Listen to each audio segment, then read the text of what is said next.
Нарын районунда таш майдалоочу завод ишке кирди. Быйыл түшүмдүн мол болуусуна ирригациядагы ири иштер себеп. Нарында эл аралык тоо медицина симпозиумунда окумуштуу дарыгерлер кандай маселелерди көтөрүп жатышат. Алдыдагы аймактар көрсөтүүсүндө таанышасыздар. Кызматыңыздарда мен Жазгул Субалиева, саламатсыздарбы? Нарын районунда дагы бир ишкана ишке кирди. Тагыраагы райондун Меңбулак айыл аймагына таш майдалоочу завод курулуп иште баштады. Анын кубаттуулугу саатына 180 тонна ташты кайра иштеткендигинде. Алдыдагы күндөрдө ишкананын алдына бетон чыгаруучу завод дагы ачылары күтүлүүдө. Бул Нарын облусунун курулуш тармагындагы муктаждыктарды камсыздоого өбөлгө. Тема боюнча кесиптешим Эсенбек Сталбек уулунун репортажы. Нарын район аймагында ири ишкана ачылууда. Маселен, биз турган мына завод курулуш материалдарын чыгарууга ылайыкташтырылган. Мында таш майдаланып, курулушка керектүү делген 4 материал өндүрүлөт. Мунун кубаттуулугу саатына 180 тонна курулуш материалдарын чыгаргандыгында. Курулуш монтаждоо иштери 36 күндө бүткөрүлүп, минтип ишин баштаган бул завод Нарында эгемендүүлүктөн бери биринчи жолу ачылууда. Мында курулушка керектүү делген кум шагылдын 4 түрү өндүрүлөт экен. Аймакка зарыл болуп келген бул ишкананы ачууга чет элдик ишкерлер инвестор болуп каржылык колдоо көргөзүшкөн.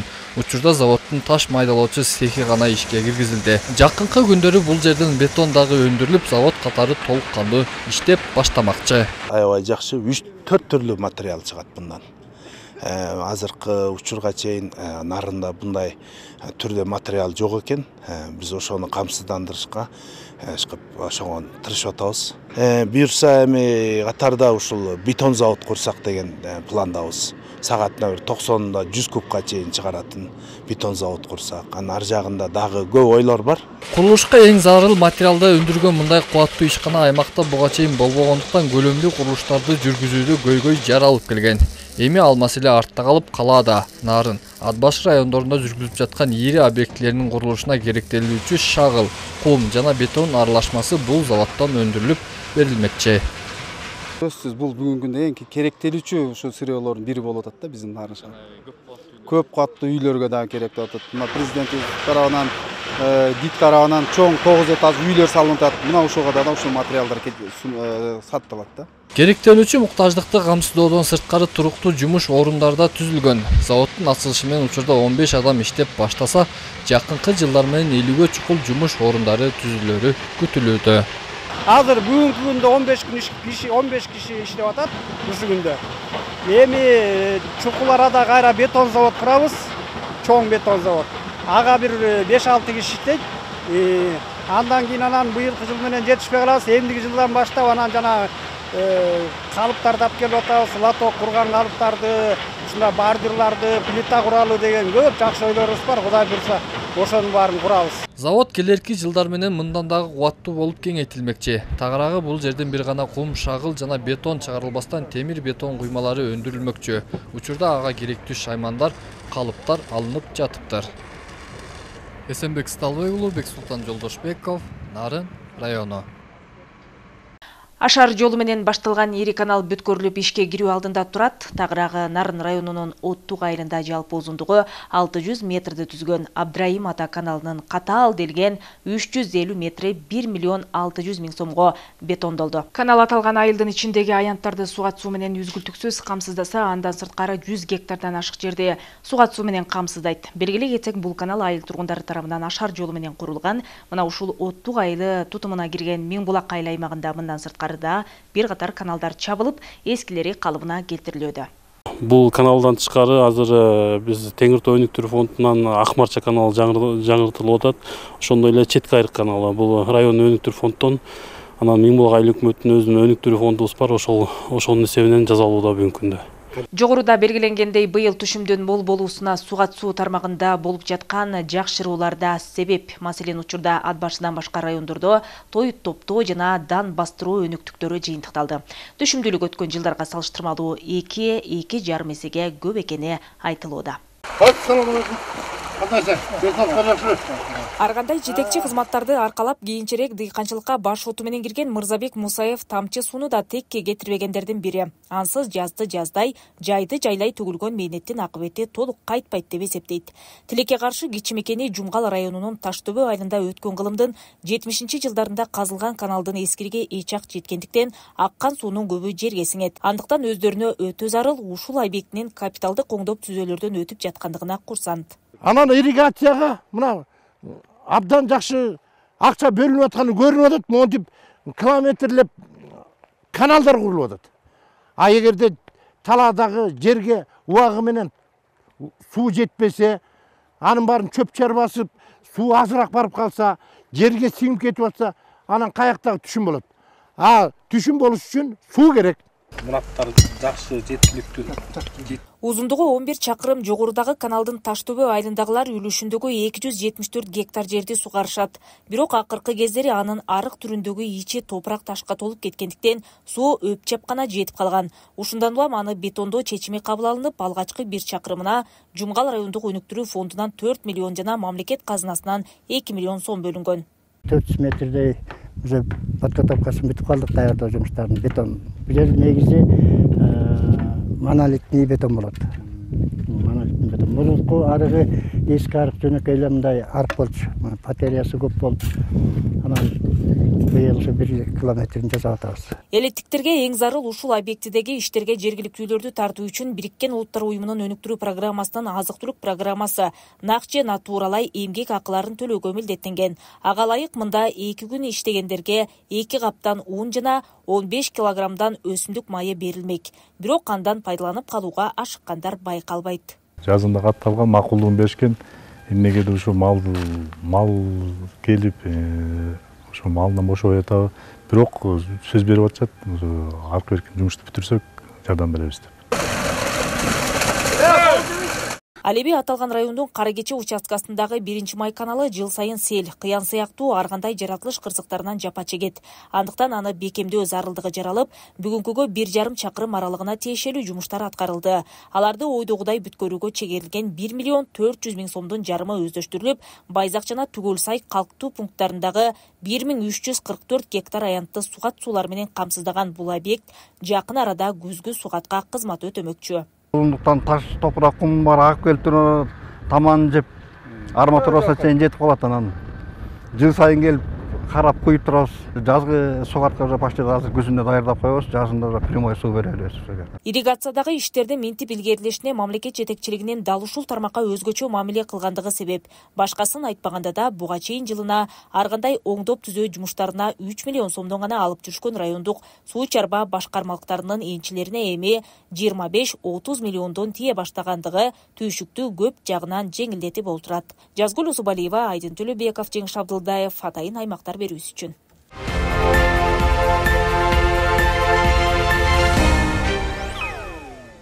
Жер алыш кырсыктарынын байма-бай катталып жатышы камсыздандыруунун маанилүүлүгүн тоюнтууда. Учурда Нарын облусунун аймагында 50 миңден ашык турак жай бар болсо, бүгүнкү күндө анын 12 гана пайызы камсыздандырылган. Адистер камсыздандыруу бул тобокелдикти алдын алуу дешет. Себеби кандайдыр бир кырсык катталып, анын кесепетинен турак жайлар зыянга учурай турган болсо, мамлекеттик камсыздандыруу уюму тарабынан ал чыгым толугу менен төлөнүп берилет. Быйылкы жылдын май айында болгон катуу шамалдан жапа чеккендерге 700 миң сомдун сертификаттары тапшырылды. Сатыбалды Нааматов атындагы Нар мамлекеттик университетинин чатырын үстүбүздөгү жылдын 10 майында болгон катуу шамал алып кеткен. Мындан улам жараксыз абалга кептелип, толук алмаштырууга муктаж болгон. Бактыга жараша аталган билим уясы дээрлик 3 жылдан бери имаратты камсыздандырып келгендиктен, бүгүн камсыздандыруу уюму тарабынан 200 миң сомдун сертификаты берилди. Ак Коргон аймагындагы корпусун жаратылыш кырсыгынан шамал алып кеткен. Анан ошол биз буга чейин камсыздандыруу бөлүмүнүн, камсыздандыруу уюмунун Нарын филиалындагы уюмуна катталып койгонбуз. 3 жылдан бери камсыздандырып келип атат имараттарды. Буга чейин имараттарды камсыздандырып келсек, быйыл кызматтык автоунааны да камсыздандырдык. Быйыл камсыздандыруу уюмуна өзгөртүүлөр кирип, буга чейин үй жайын гана камсыздандырса, эми автоунааны камсыздандыруу колго алынган. Мындан сырткары ар бир райондун борборлоруна кошумча калкка кызмат көрсөтүү жайлары ачылып, элди ыкчам камсыздандырууга кызмат көрсөтүшөдө. 25 вид лицензия бар. Ошо 25 вид лицензиясы барын иштетип атабыз азыркы күндө.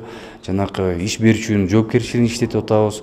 Опасный производственный объективный вид страхования бар, ошону иштетип атабыз. Перевозка опасных грузов, ошону иштетип атабыз. Андан кийин жакын арада эле кирген жанакы автоунаанын камсыздандыруу деген вид страхования кирип атат, ошондо өнүктүрүп атат. Ошон үчүн ар бир унаанын ичине биз специалисттерди киргизгенбиз. Облус боюнча 4000 гана турак жай камсыздандырылып, 12 гана пайызды түзөт. Бирок облус боюнча жалпы турак жайдын саны боюнча 50 миңден ашык. Мындай кош көңүл мамиле эртең кандайдыр бир кырсык болбой койбойт дегенге кепилдик бере албайт. Андыктан тилсиз жоону алдын алам десе, турак жайын камсыздандыруусу керек. 2 миллион 154 миң 316 сом төлөндү да. Былтыркыга салыштырмалуу 694 миң 801 сомго 9 айдын жыйынтыгы менен көп болуп атат да. Эмдиги жылкы бу дагы жылдын аягына чейин дагы төлөнчү нерселерибиз бар. Анын баары бириккенде где-то дагы өсүш болуп кетип атат да. Төлөнгөн акча каражатыбыз көбүрөөк болуп атат. Маалымат иретинде айтсак, акыркы 9 айдын жыйынтыгында 3 өзгөчө кырдаал катталып, 27 камсыздандыруу окуясы болгон. 16 жаранга жана 5 автоунаанын ээсине тийиштүү каражаттар берилген.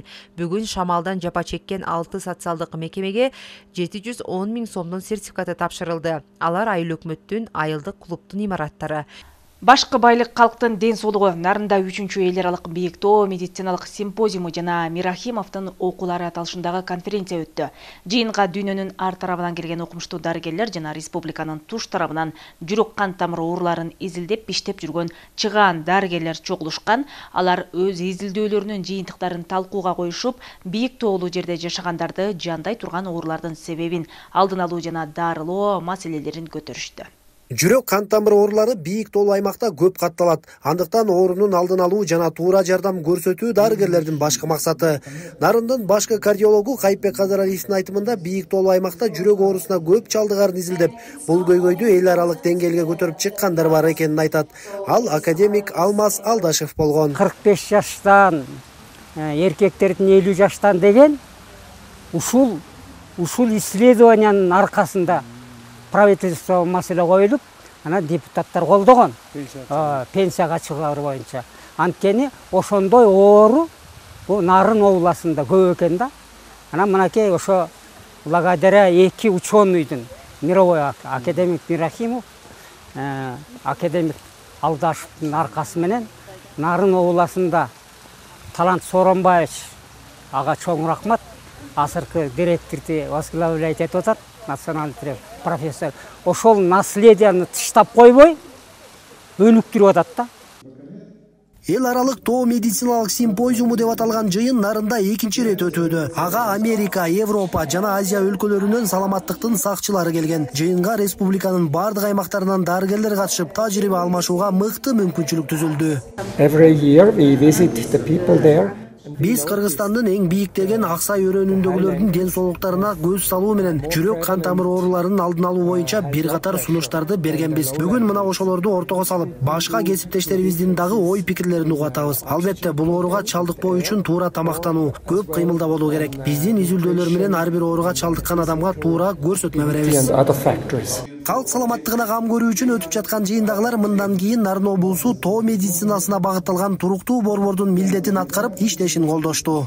Нарында ушу эл аралык тоо медицинасына багытталган ушундай илимий практикалык медициналык жыйындар өтөт деген ушундай чечим кабыл алынды да. Мындан ары дүйнө жүзү боюнча Нарын ушу тоо медицина боюнча алдыңкы инновация, технология, илим боюнча бир борбор болуп калды десек туура болот. Андан дагы бир айтып кете турган жакшы жаңылык биздин Кыргызстан үчүн. Ушу биздин Кыргызстанда 2027 жылы дүйнөлүк тоо медицина конгресси өтөт. Ушу биздин коноктор ошого макул болуп атышат, колдоп атышат. Бийик тоолуу Нарын облусунда калктын 5% жүрөк кан тамыры жана өпкө ооруларынан жапа чегишет. Өмүр сакчыларынын пикиринде мындай аянычтуу абалга абанын коюлугу жана жергиликтүү эл көп учурда сергек жашоо мүнөзүнө маани бербегени себеп. Биздин республикада 30% ушу бийик тоолуу деңиз деңгээлинен 2000-4000 метрге чейин жеткен бийиктикте жашашат. Бул эмнени билдирет? Ошол биздин 30% элибиз күнүнкү өзүнүн жашоосунда ушул чоң тобокелдерге дуушар болушат да, кагылышып деп айтсак да болот. Анткени билесиңер, гипоксия деген жанагы жүрөк кан тамыры оору, анын өпкө жанагы дем алуу системасына таасир этчү чоң тобокел деп айтсак болот. Ошондуктан бүгүнкү биздин иш-чара аябай чоң мааниге ээ. Бир гана саламаттык сактоо системасына эмес, ушу региондордун өнүктүрүүсүнө дагы таасир этчү чоң иш-чара. Чет элдик дарыгерлер жаңы ыкмаларды үйрөтүп, бейтаптарга жардам көрсөтүү, кычкылтык терапиясын колдонуу жана оорулардын күчөшүн алдын алуу үчүн медициналык технологиялары тууралуу кеңири маалымат беришти. Норз Аблаев, Бактияр Сарсаров, аймактар берүүсү үчүн. Руханий дүйнөбүздү да байыталы. Борбордук Азия университетинин уюштуруусу менен Нарын шаарында Чексиз асман эл аралык кинофестивалю тартууланды. Анын алкагында сүрөт көргөзмөлөр уюштурулуп, студенттер үчүн лекциялар окулуп, баяндамалар дагы жасалды. Дариктүү жана кыска метраждуу көркөм фильмдер көрүүчүлөргө көргөзүлүп, калыстардын сынына коюлду. Ага 114 өлкөдөн 1933 тасма сунушталган. Анын ичинен 40 тасма тандалып алынган. Жыйынтыгында эң мыкты тасма ээлерине акчалай сыйлык тапшырылды. Теманы кийинки сюжет улайт. Өзүнө тиешелүү жигиттерди алып, Алатоонун күнгөй бетине көз салдылар. 2022 Борбордук Азия университетинин уюштуруусу менен башталган эл аралык кинофестиваль быйыл 3-чү жолу өткөрүлдү. Фестивалды уюштуруучулардын негизги максаты жаш кино режиссерлордун башын бириктирип, чыгармачылык жактан өсүп өнүүгө аянтча түзүп берүү болуп саналат. Мына ушул 3 жыл аралыгында фестиваль аймактагы маанилүү маданий окуяга айланып, жергиликтүү жана эл аралык кино эксперттердин көңүлүн бурган. Наша сеть кинотеатров «Синематика».